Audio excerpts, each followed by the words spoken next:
The sun spilled orange across Huntington Beach, California, as Ethan's world shattered harder than a rogue wave could ever manage. At 24, he stood rooted to the sand he'd always known as home and watched his father, Mike, a big wave legend, swing once with furious force to splinter Ethan's surfboard into jagged pieces. Mike roared with veins bulging and salt-streaked hair whipping wild from the sea. "You're no son of mine. Get off our sand."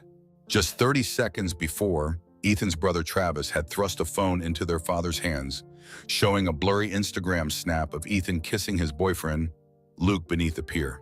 One photo, one raw truth, unleashed the fury of a clan that had ruled these waves for decades, turning on him like sharks tearing into fresh chum. Cheryl, his mother, lingered by the water's edge, her surf shop logo peeling from her shirt as if mocking her stillness. She sobbed with a voice cracking over the tide's crash. "You've ruined us," her tears carving paths down a sun-worn face. Travis, the golden boy crowned with trophies, wasted no time storming to Ethan's board rack, yanking the duffel from the garage and hurling it into the shallows. He spat the word fag with venom sharp enough to slice through the air, pulling Ethan under an invisible current. The bag bobbed in the foam as clothes sank like drowned dreams, while neighbors peeked from porches, silent witnesses to a family crumbling beneath the dusk. Ethan stumbled backward with bare feet sinking into wet sand and a heart pounding like a drum roll. He pleaded in a raw voice, "Dad, it's still me," reaching for the man who'd guided him onto his first wave at 6. Mike's eyes blazed cold and hard, stripped of recognition. He snarled, "Not anymore," before turning away, his boots kicking up sand as he stormed toward the house. Cheryl clutched her necklace, a tiny cross she'd worn since Travis's first victory, muttering, "What will they say?" Her concern for the surf community's whispers outweighed her son's existence. Travis smirked with arms crossed, a king banishing a peasant, and the screen door slammed shut behind them, its bang echoing like a gunshot that severed 24 years of blood. Waves roared without care as Ethan stood alone, the Pacific licking his ankles, his life spilling out with the retreating tide. He'd grown up here in Huntington Beach, Surf City, USA, where the air carried salt and wax, where the Carver name adorned every board shop window. Mike Carver had conquered Pipeline in '98, Cheryl reigned as the queen of custom boards, and Travis had surfed Jaws at 19. Ethan, though, remained the quiet one, the shadow who loved the ocean just as fiercely, until this night when one kiss swept it all away. He'd hidden Luke for months, sharing stolen glances at the pier and brushing hands under the boardwalk, dreading this very reckoning. Now the nightmare unfolded, and the clan had cast him out, their legacy too sacred for a gay son to stain. He bent to retrieve his soaked duffel from the surf with trembling hands, the weight of rejection pressing heavier than the bag itself. That photo of him and Luke, laughing and sunburned in their freedom, had been a reckless slip. He'd posted it late last night, buzzed on cheap beer and Luke's grin, forgetting to lock it behind a private filter. Travis spotted it first, screenshot it, and turned it into a blade. He'd hissed, "You think you can surf with us after this?" while shoving Ethan against the garage wall moments before their parents charged in. Now the beach lay empty before him, the horizon swallowing the last light, leaving Ethan with nowhere to turn except the sea, which stayed blind to who he loved. Then his phone buzzed, its cracked screen flickering in the dark, salt water dripping from the edges. A text glowed through the chaos, reading, "Come to my shack, honey. You're my tide." The message came from Grandma Ruby, his father's mother, the family's forgotten wave rider who lived half a mile up the shore in a weathered shack nobody bothered to visit. Ethan hadn't seen her in months, not since Christmas when she'd slipped him a 20 and winked, "For your dreams, kid." Mike had severed ties with her years ago, branding her a hippie relic too untamed for their polished surf dynasty. Yet here she stood, her words a lifeline cutting through the wreckage, tugging him from a night he couldn't escape alone. He stared at the screen with breath catching in his throat, the Pacific's roar muffling his racing thoughts. Ruby's shack, its wood bleached by sun and nets tangled on the porch, sat as a speck against the cliffs, a world apart from the Carver Empire.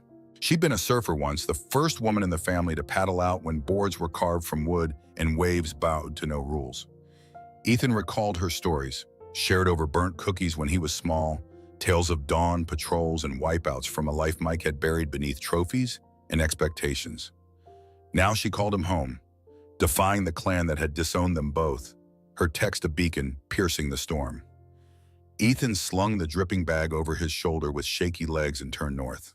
The beach stretched, long and lonely, campfires flickering in the distance, the wind lashing sand against his skin. He refused to glance back at the house with its locked door, the boards gleaming in the garage, or the family he'd lost in 10 brutal minutes.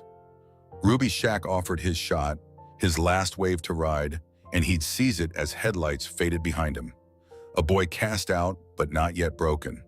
This marks the start of a tale about rejection and a refuge destined to falter. If this strikes a chord deep within, hit that like button, share it with someone who's been shoved aside, and subscribe to Heartstories. We're here for the raw, real stuff, and I'd love you to stick around for the ride.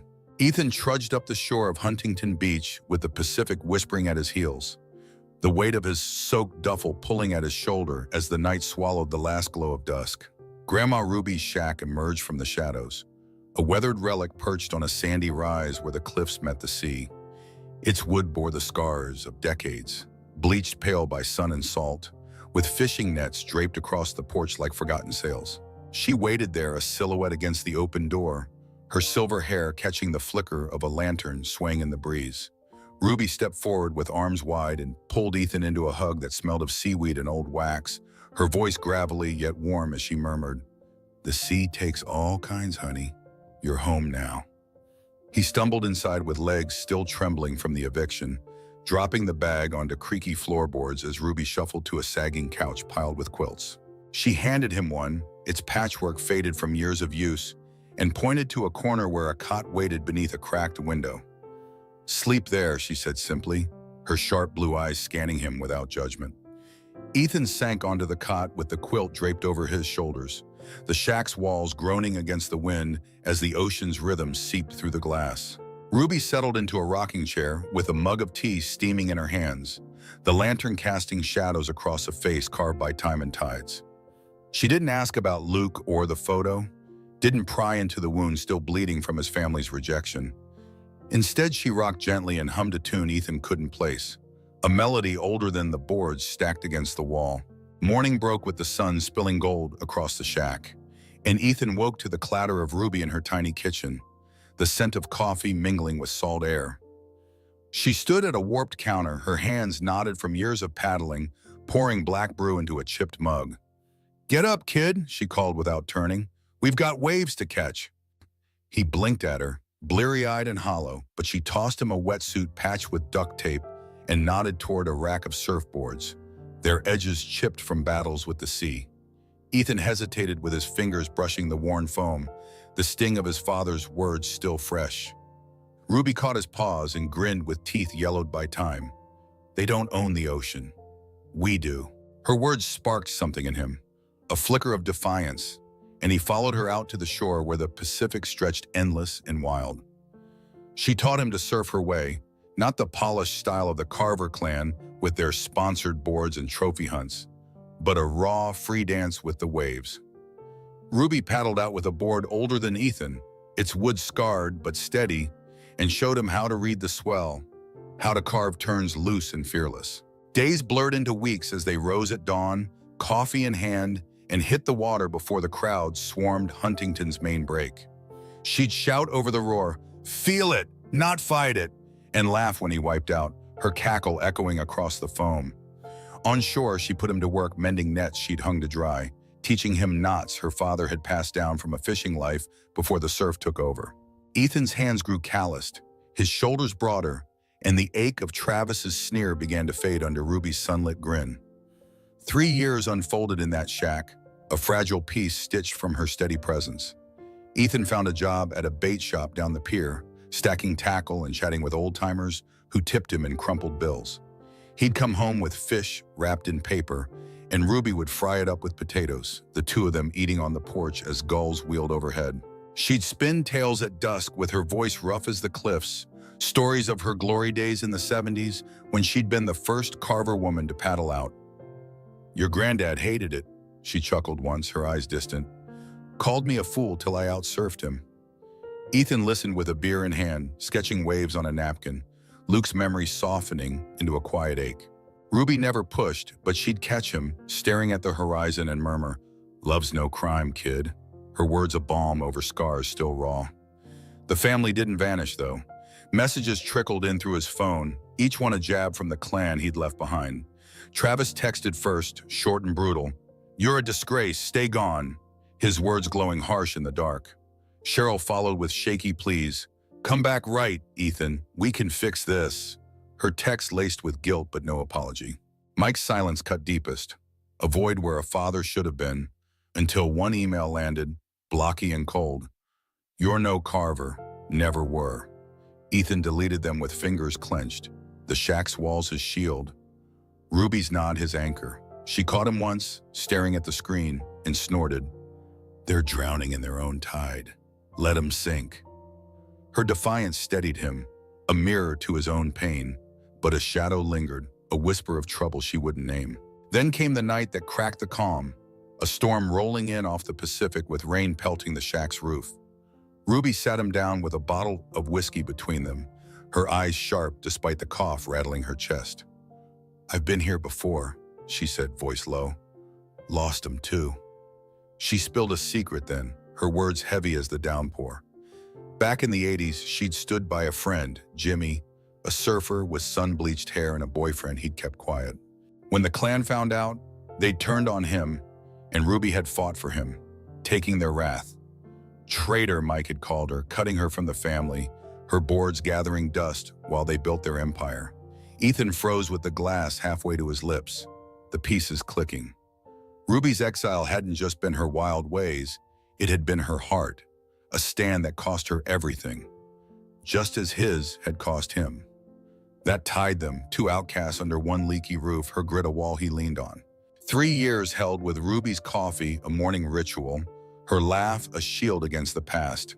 He caught her coughing more, deep and rattling, but she waved it off. "Oh, lungs, kid," her smile brushing aside his worry. The family's venom simmered with Travis's last text. "You're trash, don't drag her down," deleted without a flinch, Ruby's presence enough to bury it. She'd whisper sometimes, "They'll come sniffing when I'm gone." A warning Ethan didn't fully grasp. Not then, not with her frying fish or humming old surf tunes. 3 years of sanctuary grew from her defiance, a gift from a woman who'd lost her own for him until the storm broke, and her buried past lit a fuse he couldn't yet see. Ethan knelt by Ruby's cot in the shack as dawn spilled gold through the warped windows of Huntington Beach. The Pacific's hum, a distant lullaby against the silence that now gripped the room. Her cough, a shadow haunting their 3 years together, had deepened into a rattle that stilled her chest at 75. She'd been his anchor since that night. The Carver clan cast him out at 24, her text a lifeline pulling him to this weathered refuge. Now she lay gone, heart failure stealing her in the night, leaving Ethan with a quilt clutched in his hands, a cold coffee pot on the stove, and a will scratched in her shaky script. Grief clawed at him, but her voice lingered in the salt air, whispering, "Don't let them take it." A warning from a letter he'd soon uncover, a legacy he'd fight to hold against a storm brewing beyond the horizon. Her end came swift and quiet, a thief in the dark Ethan hadn't seen coming. Ruby had brushed off that cough for months, chuckling, "Just age, kid," as she fried fish one evening, or laughed at his shaky sketches the next. Then she didn't rise. Ethan found her at dawn with eyes shut and hands folded, the quilt slipping from her grip. He called the ambulance with a voice breaking over the line. "She's gone," the words hollow as the siren wailed up the shore. 3 years flashed before him, chopping nets on the porch, fishing off the pier, her tales of Jimmy stitching their bond tight. Now the shack echoed empty, her chair still, the stove unlit. He buried her beneath the cliffs with a simple marker reading, "Ruby Carver, 1949-2024, a handful of bait shop regulars nodding. She was good, though none grasped how deep her goodness ran, how she'd saved him when Mike's boots and Travis's sneers had torched his world. The will surfaced days later when a notary, all sunburn and clipboard, knocked on the shack's door. "She left it to you," he said, handing Ethan a paper with Ruby's wobbly scrawl, "House, land, clean deed." Ethan sat on the cot at 27, stunned by the gift. The shack with its sagging porch and the patch of sand she'd tended now his. He'd built a life here, worked the bait shop, bought a beat-up truck with his tips, sketched waves under her watchful eye. Owning it sliced deeper, a weight of loss tangled with gratitude. She'd signed it months back, her script trembling. To Ethan, my tide, a title Mike had stripped away, Travis had mocked.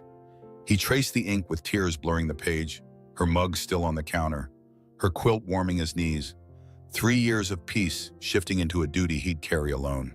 Then he found the letter, tucked in her old surfboard box among wax stubs and faded photos. A folded page slipping free as he rummaged for a keepsake. Dated a year ago, it read in her uneven hand, "This is your shore, Ethan. Don't let them rip it away. They'll fight dirty when I'm gone." His gut twisted as he read, Ruby's warning sinking in, her foresight sharper than the cliffs outside. She'd known the family's venom hadn't faded. Mike's silence, Cheryl's pleas, Travis's hate all poised to strike. She'd hinted at it once. "They'll come sniffing," her voice low over whiskey. And now her words ready from the grave, a shield beyond death. 3 years she'd shaped him, tough and steady. But this shook him.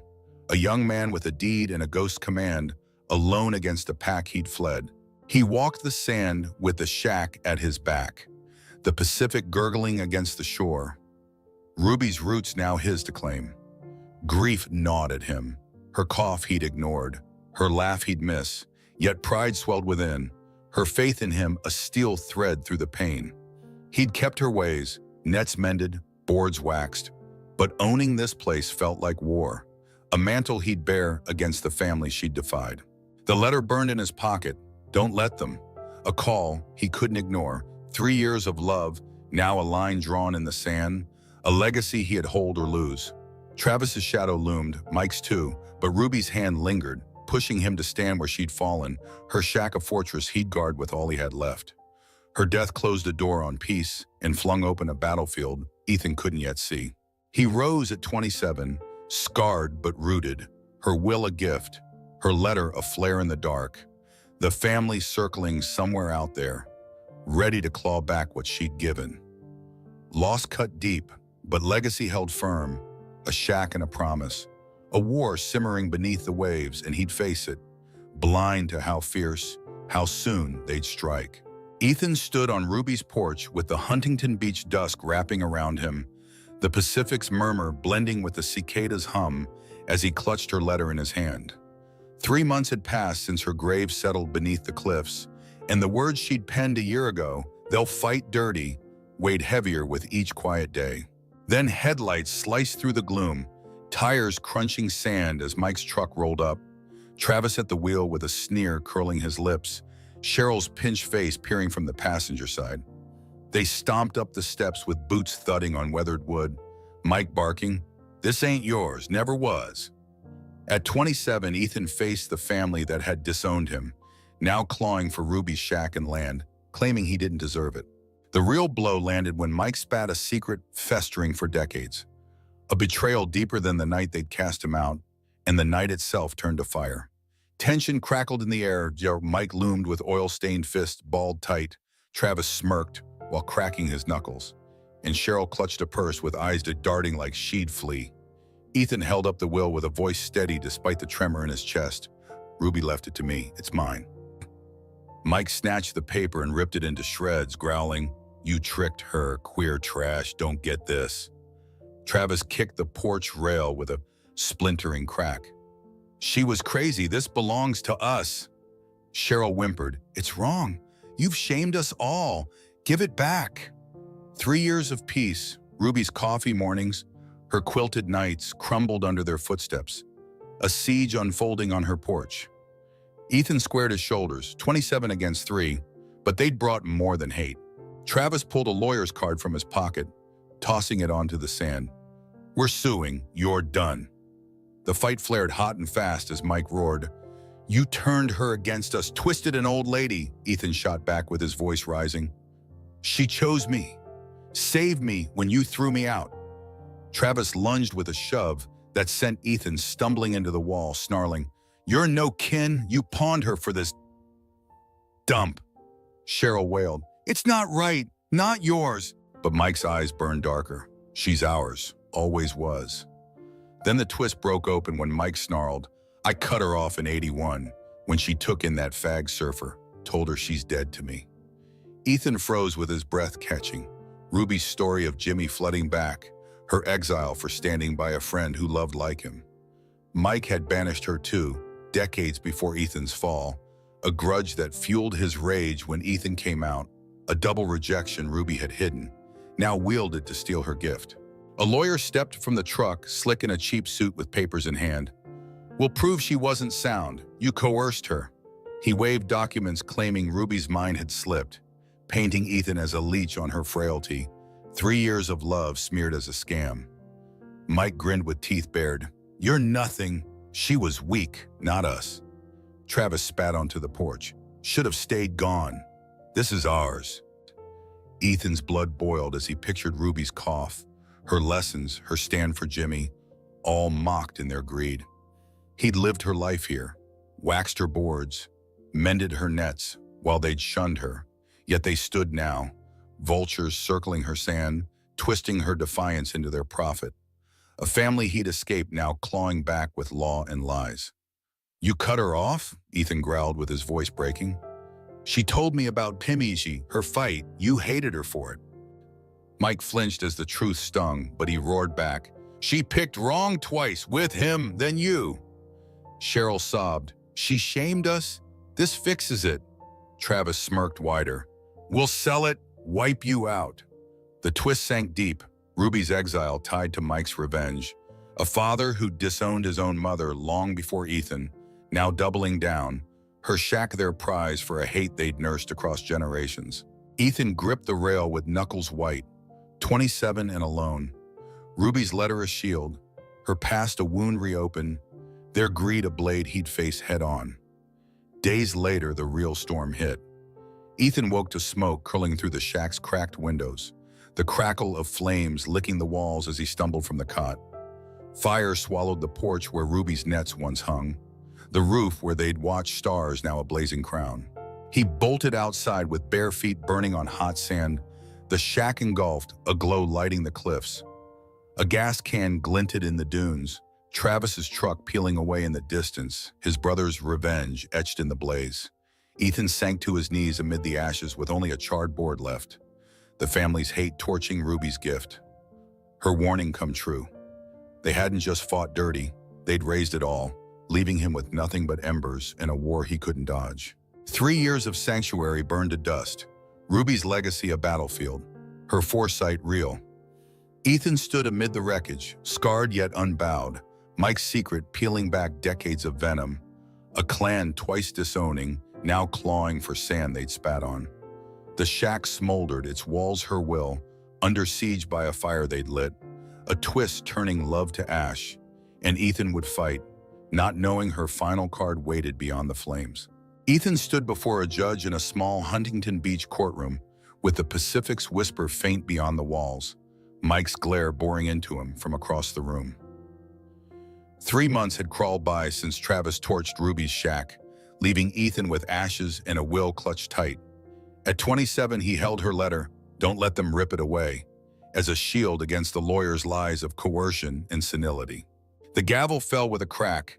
Deeds his, the judge declared, Ruby's words standing firm, Mike's torn will fluttering useless to the floor. Video from a neighbor's camera had caught Travis with the gas can, his smirk fading under a fine, the family's claim drowned in their own tide. Ethan won, cutting them off forever. But Ruby's final gift waited beyond the smoke, a secret to lift him from the ruin they'd sown. The fight had raged brutal and raw as Mike bellowed, "He stole it!" All with Travis sneering and Cheryl praying through tears. Ethan stood tall with Ruby's letter as his blade. They'll fight dirty, her warning now ash-stained truth. The lawyer faltered when the footage rolled, Ruby's signature clear, her mind sharp as the cliff she'd loved. The ruling came swift, shack and land his, the family out. Mike lunged after the verdict with spit flying, "You're no kin." But Ethan turned with a voice steady, "You lost her, then me." Cheryl wailed as Travis cursed, their truck peeling off with dust choking the air, a bond severed twice, first at 24, now at 27. Ruby's defiance had been their undoing, her love his spine, and Ethan walked free with the sand his fortress once more. Then came the call that shifted the tide, a bank clerk's voice crackling through his phone, days later. Ruby Carver left an account for you. Ethan drove with his heart pounding, the bait shop truck rattling to a branch overlooking the Pacific. The teller slid him a statement, $35,000, saved from her old surf winnings, a note in her scrawl tucked inside, "Rebuild my wave. They can't sink you." She had opened it a year before her death, her cough hiding a plan to outlast them, a gift stitched into time itself. He gripped the paper with tears spilling, 3 years of porch talks, of net mending, now a fund to rise again.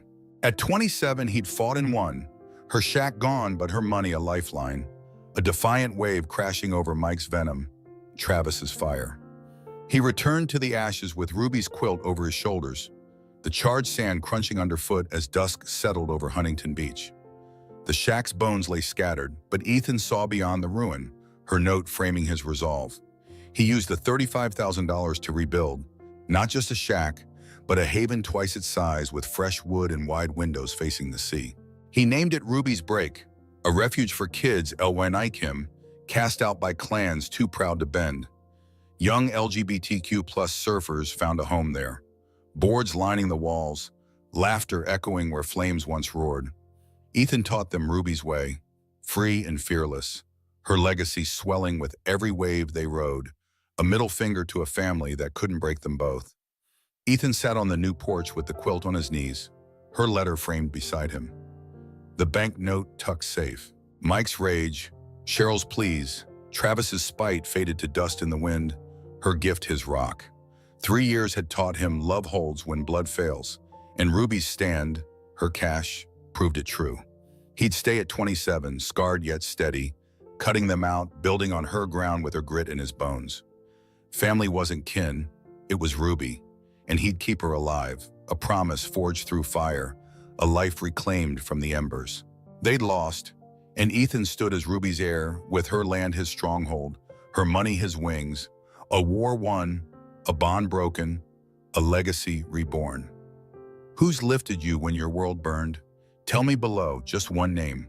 If this shook you to your core, please hit that like, share it with someone fighting to rise, and subscribe to Heartstories. I'm begging you, stay with us for these raw tales of heart. They're nothing